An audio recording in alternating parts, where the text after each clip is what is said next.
E aqui na palavra de Deus, no livro de 1 Tessalonicenses, capítulo 5, verso 17, diz assim: orem sem cessar. Oh, glória a Deus, que palavra tremenda, né? Um versículo tão pequeno, mas ele é muito poderoso. E esse versículo, meu irmão, está dentro, né, dessa carta de 1 Tessalonicenses, capítulo 5. E nessa carta, o apóstolo Paulo trata de vários assuntos, né? Ele fala da vinda do Senhor, que é certa e repentina, sobre a necessidade da vigilância. Ele dá conselhos finais e depois a saudação, ok? Aliás, eu até aconselho você a depois, com muita calma, paciência e pedindo para Deus a revelação da palavra, medita nesse 1 Tessalonicenses, capítulo 5, inteiro, nessa carta inteira. E olha, meu irmão, ali existem coisas tremendas, pérolas, verdadeiras riquezas estão contidas nessa carta de 1 Tessalonicenses, capítulo 5. Mas eu queria falar com você a respeito desse versículo 17, né? Orem sem cessar. Porque nós devemos orar em todo o tempo, ok? Devemos estar sempre em espírito de oração. Mas muito mais nesse tempo em que nós estamos vivendo. O império das trevas tem avançado. E como é que nós sabemos disso? Pelos acontecimentos. Olha quantas coisas estão acontecendo, tanto aqui no Brasil, quanto fora do nosso país. E em que sentido? Em todos os sentidos, meu irmão. É na esfera política, é na área da saúde, é na área familiar, é em todos os sentidos. O mal, ele tem avançado.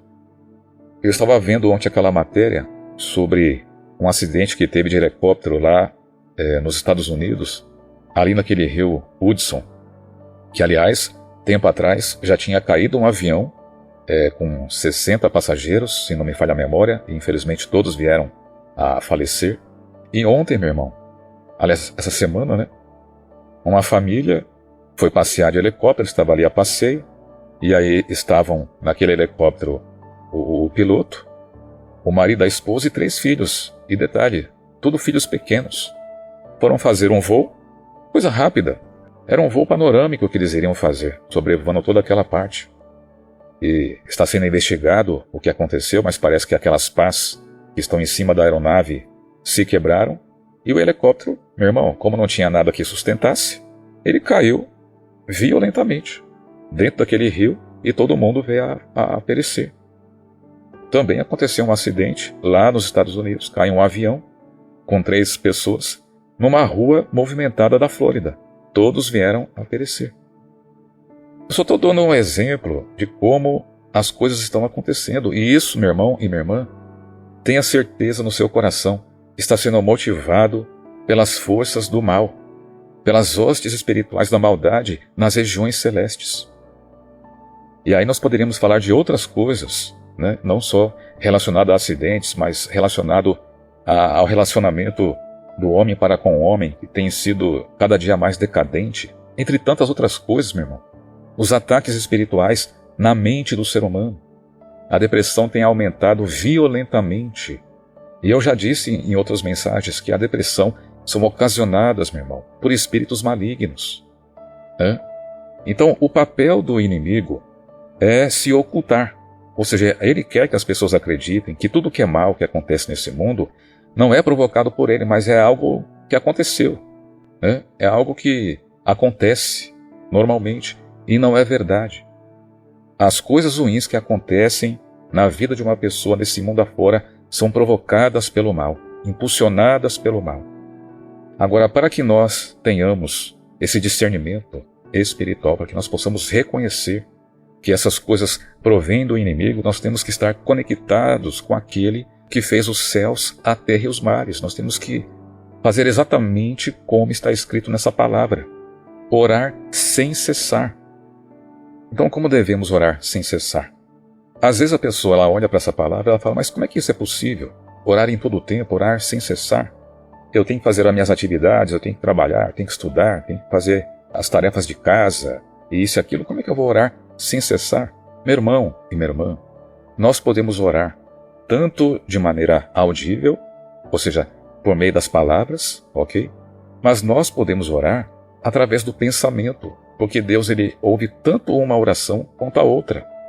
E lá no livro de Salmo, capítulo 139, está escrito que de longe Ele conhece os nossos pensamentos. De longe. Aliás, quando Ele olha para mim, quando Ele olha para você, o que Ele sonda, meu irmão e minha irmã, não é a parte exterior. Ele sonda aquilo que está na nossa mente. Lá no livro de Gênesis, capítulo 6, a Bíblia fala que Deus sondava o coração dos homens, né? Um pouco antes do dilúvio, Ele sondava o coração dos homens e Ele só encontrava coisas más, somente malignidades. E por isso aconteceu o que aconteceu, que foi aquele grande dilúvio. Então, Ele sonda em todo o tempo o coração do ser humano. E se Ele sonda o coração do ser humano, significa que as orações também que nós fazemos em pensamento, Ele conhece todas. Então, nós podemos orar de maneira audível, ou seja, por meio das palavras, mas também nós podemos orar em pensamento. Então você está lá no teu trabalho, você está fazendo as ocupações, e eu também, em qualquer situação que nós venhamos a estar, nós podemos sim estar orando ao Senhor. E orar por quais motivos? Por todos os motivos que você imaginar. Você sabe que muitos de nós pensamos que a oração só é para ser usada nos momentos assim de grande aflição, no momento que o calo aperta, que a coisa fica complicada para o nosso lado. É ou não é verdade? E muitas das vezes nós agimos assim. Só que a oração você usa em todo o tempo. Por quê? Oração significa conversar com Deus. Então, você pode conversar com Deus a respeito de qualquer assunto e em todo o tempo. Das coisas mais simples às coisas mais complexas. Por exemplo, toda vez que eu vou fazer gravação, toda vez que eu vou fazer a gravação das orações, das mensagens, eu peço antes para Deus, Senhor, abençoa essa minha oração, abençoa a gravação, abençoa depois a edição, a produção, tudo, meu irmão, eu peço a graça de Deus. Lá no livro de João, capítulo 15, o Senhor Jesus disse, sem mim nada podeis fazer. Então, qualquer coisa que eu e você venhamos a fazer ou falar, nós temos que pedir a graça do Senhor. Senhor, vou ali no mercadinho comprar um pão. Senhor, vai comigo, na ida e na volta para casa. Ainda que o mercadinho seja a 10 passos da nossa casa. E vou mais além, Senhor, guarda a minha vida dentro da minha casa. Vigia os meus passos, em cada passo que eu der, em cada respirar que eu der. Oh, meu Pai, esteja comigo. Então nós precisamos orar sem cessar. Primeiramente, pela nossa vida, pela nossa salvação, pela nossa proteção, para que Deus venha cuidar de nós 24 horas por dia, depois pelo cônjuge, depois pelos filhos, e vai estendendo por todos aqueles que estão ao nosso redor. Porque lá em 1 Timóteo, capítulo 2, a orientação da palavra de Deus é que nós venhamos a orar por todos os homens, para que todos sejam salvos. Então Deus não quer salvar só você e a sua família. Sabe aquele vizinho que está do seu lado, que é um vizinho que só a mão de Deus na vida dele? Pois é, Deus quer salvar também aquela vida. E nós temos que orar, meu irmão, por todos que estão ao nosso redor. Querendo ou não, nós temos que orar. Temos que orar pelo bem da nossa cidade, do nosso bairro.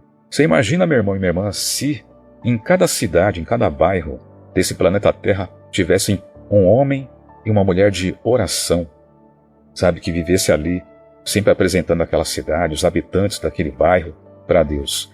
Muita coisa seria diferente. Muita coisa seria diferente.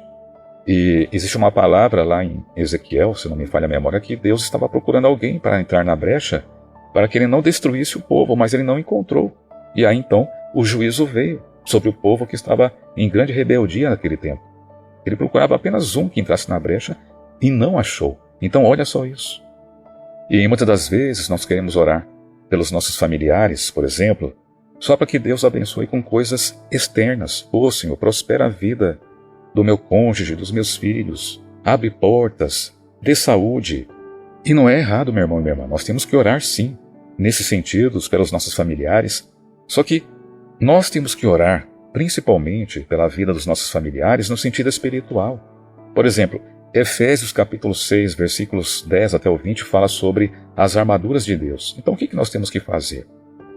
Senhor, reveste o coração do meu marido, da minha esposa, dos meus filhos, com as armaduras de Deus, para que ele possa combater as astutas ciladas do inimigo. Imagina, meu irmão e minha irmã, você ter o seu cônjuge ou seus filhos como homens e mulheres de oração. Imagina que coisa tremenda.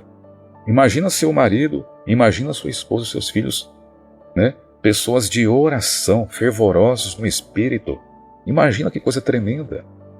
Só que primeiro, isso começa conosco, meu irmão. É nós que temos que apresentar a nossa família, as nossas queixas, né? Todas as coisas para Deus com muito fervor, com muita oração. E a oração também é motivada pela leitura da palavra de Deus, porque quanto mais eu e você lemos a palavra de Deus, mais nós iremos saber o que orar. Porque a palavra diz que nós não sabemos orar como convém.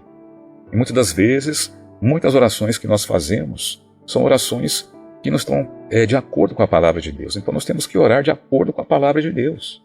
E para isso nós temos que meditar na palavra do Senhor. E obviamente, junto à oração, à meditação na palavra, o jejum também, extremamente essencial. Oração e leitura da Bíblia todos os dias, e quanto mais melhor, ok? Jejuns, no mínimo 2 vezes por semana. E eu faço assim, eu jejuo no mínimo 2 vezes por semana. Às vezes acontece de fazer um propósito, né, de 7 dias, de 21 dias, enfim. Mas, irmão e minha irmã, para vencermos as batalhas espirituais, para nos mantermos fervorosos, nós temos que jejuar pelo menos, umas 2 vezes por semana, no mínimo, no mínimo. Então você pode jejuar, por exemplo, vamos supor, você janta, aí você se consagra e fica até o meio-dia do dia seguinte, ou até a 1 da tarde, ou você inverte, ou você toma café, almoça e depois só vem a comer no outro dia, no café da manhã, ok? Precisa buscar em Deus as estratégias para você orar, jejuar com regularidade, ok? Mas, irmão, é tempo de eu e você, de orarmos sem cessar, em todo tempo, por nós mesmos, pela nossa família, por aqueles que nos rodeiam, pela nossa cidade, pelo nosso país, por aqueles que estão no campo missionário, pelos irmãos da nossa igreja. Nós temos que orar, meu irmão. Ah, mas o fulano já ora. Meu irmão, saiba você que cada um vai receber o galardão do Senhor de acordo com os seus feitos. Então nós nunca devemos nos apoiar na oração do nosso irmão, na oração do nosso familiar, até porque a salvação é individual. E também Deus avalia a vida de oração de cada um. Cada um vai receber de Deus as recompensas de acordo com aquilo que tiver feito. Então nós não podemos vacilar. E nós temos que orar frequentemente para que Deus não deixe que a gente se desvie nem para a direita e nem para a esquerda. Por que muitos escândalos têm acontecido no meio cristão? Por falta da oração, por falta do jejum, por falta do conhecimento bíblico, por falta do temor a Deus. Mas tudo isso começa a vir para a nossa vida através da oração, meu irmão e minha irmã. Ore sem cessar. Eu devo orar sem cessar. E lembre-se disso, quanto mais eu e você lemos a Bíblia, mais nós iremos saber como e sobre o que nós devemos orar. Guarda isso no seu coração. Amém?